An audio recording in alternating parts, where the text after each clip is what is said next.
నేను అడుగుతున్నా, ఒక్కసారి మీరు ఆలోచించమని కోరుతా ఉన్నా.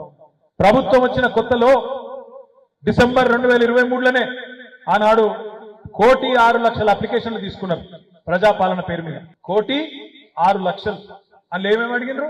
ఒకటే అప్లికేషన్లు అన్ని ఇండ్రి, ఎవరికి రేషన్ కార్డులు కావాలి, ఎవరికి పెన్షన్లు కావాలి, ఎవరికి రైతు భరోసా కావాలి, ఎవరికి నెలకు 2,500 కావాలి, ఎవరికి సిలిండర్ కావాలి, ఎవరికి కరెంట్ ఫ్రీ కావాలి, అన్ని రాయిండ్రి మాకు ఇయ్యండ్రి అన్నారు.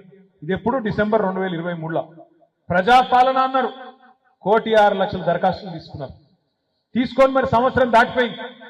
ఏమైందా మళ్ళా అంటే మళ్ళా దరఖాస్తు పెట్టుకుంటారు. దేనికి మళ్ళా దరఖాస్తు? ఇందిరా మిల్లుకు పెట్టు, కుల గణన అని చెప్పి మళ్ళా ఇంటికి సర్వే.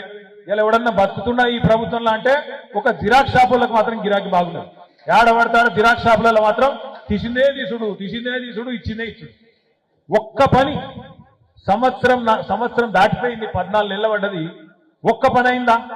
ఏదన్నా ఒకటి డైలాగులు పెట్టిన తలకగనా? డైలాగులు ఏమైనా మస్తుగా చెప్పచ్చు. లాగుల తొండలు ఇడుస్తా, మెడల పేగులు వేసుకుంటా, గుడ్లు వీకి గోటీలు ఆడతా, డైలాగులు మాకు కూడా వస్తాయి. డైలాగులు కొట్టినంత ఈజీ కాదు పని చేస్తుంది. ఇప్పుడు పని చేస్తే ఇప్పుడు తెలుస్తుంది మోస్టోన్కి ఎంత కష్టం ఉంటుందో, ఒక ప్రభుత్వాన్ని నడుపుడంటే ఎంత కష్టమో ఇప్పుడు తెలుస్తుంది రేవంత్ రెడ్డికి, కాంగ్రెస్ పార్టీ వాళ్ళకు.